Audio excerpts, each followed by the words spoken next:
లేకుండా మీ ఫోటోలు తీసి దాన్ని వాళ్ళకి ఇష్టం వచ్చినట్లు గనక వాడుకుంటూ ఉంటే, చట్టపరంగా చూసుకుంటే ఎలాంటి సెక్షన్స్ అప్లై అవుతాయి అనేది ఈరోజు మనతో పాటు ప్రముఖ అడ్వకేట్ శశికాంత్ గారు ఉన్నారు. వారి మాట్లాడి తెలుసుకుందాం.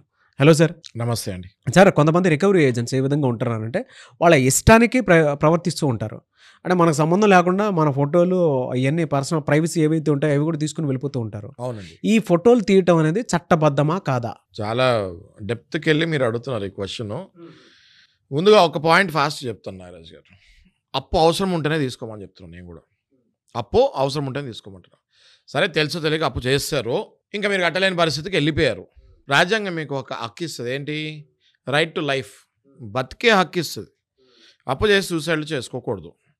ఎందుకు చేసుకుంటున్నారు సూసైడ్లు అంటే, ఇప్పుడు మీరు అడిగిన క్వశ్చన్ దానికి యాప్ట్గా మ్యాచ్ అవుతుంది. ఓకే. ఈ రికవరీ ఏజెంట్లు ఏం చేస్తారంటే, ముందుగా అసలు ఈ వీడియో రికవరీ ఏజెంట్లకి మనం అంకితం చేద్దాం.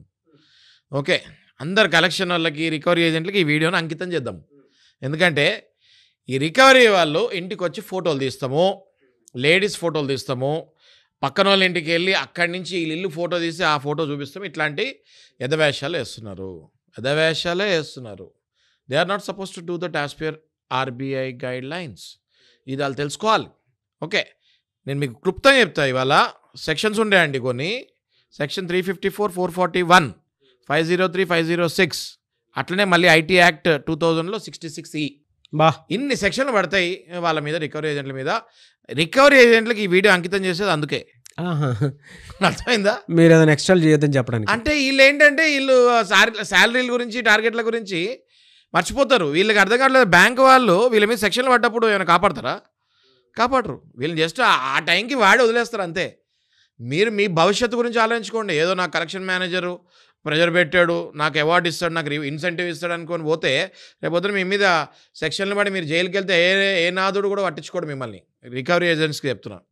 అయితే తర్వాత అప్పు తీసుకునే వాళ్ళకి నేను ఏం చెప్తున్నా అంటే, ఇన్ని సెక్షన్స్ వాళ్ళ మీద అప్లికబుల్ అవుతాయి. వాళ్ళు కనుక మీ ఇంటి ముందుకు వచ్చి మీ ఇంటి ఫోటో తీసినా, మీ ఇంట్లో వాళ్ళ ఫోటో తీసినా, పక్కింటి వాళ్ళకి వెళ్ళి వాళ్ళకి మీ ఫోటో చూపించి వీడు దొంగ, వీడు ఎక్కడ ఉంటాడు అని అడిగినా, లేకపోతే నార్మల్గా ఫోటో చూపించి వీడు మీకు తెలుసా అని అడిగినా ఇన్ని సెక్షన్స్ పడతాయి. క్లుప్తంగా ఒక్కొక్క సెక్షన్ మాట్లాడుకుంటే, సెక్షన్ 354 అది దేనికి అంటే right to privacy.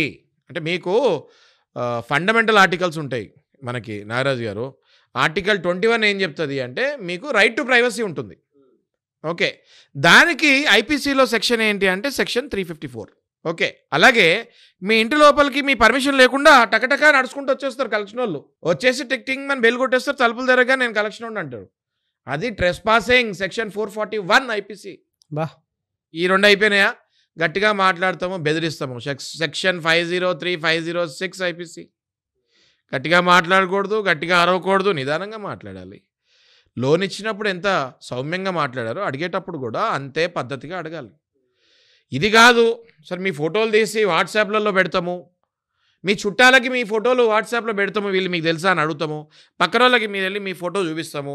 Section 66E IT act 2000 2 ఏళ్ల నుంచి 3 ఏళ్ల వరకు మీకు జైలు శిక్ష పడే అవకాశం ఉంటుంది. అంతేకాకుండా రికవరీ వాడికి ఫ్యూచర్ లేకుండా ఈ ఐపీసీ సెక్షన్లు ఇవన్నీ పడితే రేపొద్దున జాబ్ కూడా వచ్చే ఛాన్స్ ఉండదు కలెక్షన్ వాళ్ళకి. ఎందుకంటే they violated RBI guide lines. Already వాళ్ళ మీద ఇవన్నీ క్రిమినల్ సెక్షన్స్ ఉంటాయి. రేపొద్దున నువ్వు ఏ జాబ్కి వెళ్తావు మళ్ళీ? కలెక్షన్ వాళ్ళు ఏదో మాకు రైట్స్ ఉన్నాయి, మాకు ఐడి కార్డు ఉంది, నేను పలానా బ్యాంక్ నుంచి, నేను పోలీస్ కంటే గ్రేటు, నేను అడ్వకేట్ కంటే గ్రేటు, నేను అందరికంటే గ్రేటు అని వెళ్ళిపోతే మీకు దవడ పగులుతుంది. ఓకే, ఆలోచించుకోవాలి. సార్, ఆర్బీఐ ఏం చెప్తుంది సార్ అసలు ఇటువంటి వాటికి? ఆర్బీఐ చాలా క్లియర్గా చెప్తుందండి. డెటార్ అంటే అప్పు తీసుకున్నవాడిని షేమ్ చేయకూడదు, పక్కన ఇంటికి వెళ్ళి వీళ్ళ గురించి, వీళ్ళ అప్పుల గురించి మాట్లాడకూడదు, ఇంట్లోకి హఠాత్తుగా ప్రవేశించకూడదు, ఫోటోలు తీయకూడదు. ఇవన్నీ కూడా ఆర్బీఐ క్లియర్గా చెప్తుంది. ఇంకోటి మెయిన్ ఆర్బీఐ చెప్పేది ఏంటంటే సోషల్ మీడియాలో వీళ్ళ పోస్టులు పెట్టకూడదు.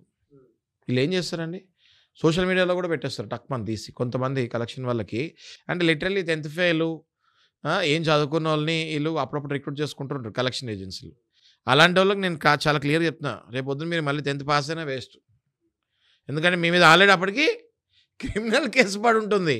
ఏదైనా జీవితంలో మీరు మళ్ళీ బాగుపడి ఏదైనా చదువుకొని బాగుపడదాం అనుకుంటే ఆ లోపు మీ మీద కేసులు పడిపోయి ఉంటాయి. దయచేసి మీకు బ్యాంక్ అఫీషియల్స్ కానీ, మీ పైన ఉన్న మేనేజర్లు కానీ మిమ్మల్ని ఫోర్స్ చేస్తే మీరు ఇలా వెళ్ళాలి, మీరు ఇలా చేయాలి, మీరు ఇంటి లోపలికి వెళ్ళిపోవాలి, ఇది వాళ్ళది కూడా తప్పు కాదు నాగరాజు గారు. పైన బ్యాంక్ అధికారులు వెళ్ళిపోవాలి, మీరు వాళ్ళ ఇంటి లోపలికి వెళ్ళాలి, గట్టిగా అరవాలి, నాకు కావాలి డబ్బులు అనేసరికి వీళ్ళలో ఒక ట్రైనింగ్, ఒక అల్ఖైదా ట్రైనింగ్ లాగా ఇస్తారు. ఇట్లా అల్ఖైదా ట్రైనింగ్ లాగా ఇచ్చి ఇలా ఇళ్ళ మీదకి వదిలేస్తూ ఉంటారు. ఇట్లాంటి వాళ్ళందరూ తెలుసుకోవాల్సింది ఏంటి అంటే, మీరు కనుక ఆర్బీఐ గైడ్లైన్స్ ఫాలో అవ్వకపోతే మీ మీద 354 ఇందాక చెప్పినట్టు 354 పడుతుంది, 441 పడుతుంది, 503, 506 పడుతుంది, ఐటీ యాక్ట్ 2066 పడుతుంది. ఇవన్నీ కాకుండా మీ మీద పరువు నష్టం దావా, డిఫమేషన్ కూడా పడుతుంది. రెగ్యులర్గా మీ దగ్గరకు వచ్చేటువంటి కేసెస్ సార్ ఇవి? రెగ్యులర్ అండి, రెగ్యులర్. పొద్దున్న లేస్తే మా దగ్గరికి వచ్చే కేసులు పాపం అప్పులు చేసేస్తారు, కట్టుకోలేరు బెట్టింగ్ యాప్స్ వల్ల.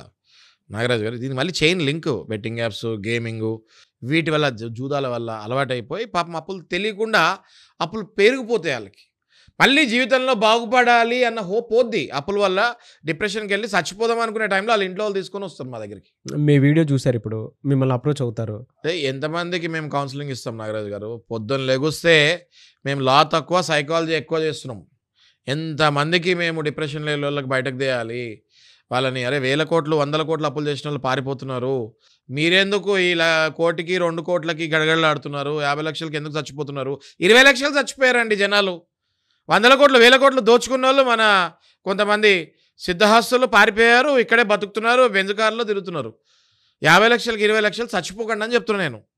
చాలా అవకాశాలు ఉంటాయి, మీరు మళ్ళీ ఈజీగా, కష్టంగా కాదు, ఈజీగా బయటపడవచ్చు, సెటిల్మెంట్ చేసుకోవచ్చు, మీ జీవితాన్ని హ్యాపీగా మళ్ళీ పునర్ప్రారంభం చేయొచ్చు. ఎనీవేస్ థ్యాంక్ యూ అండి, thank you so much for the information Shashikant గారు. Thank you Nagaraj.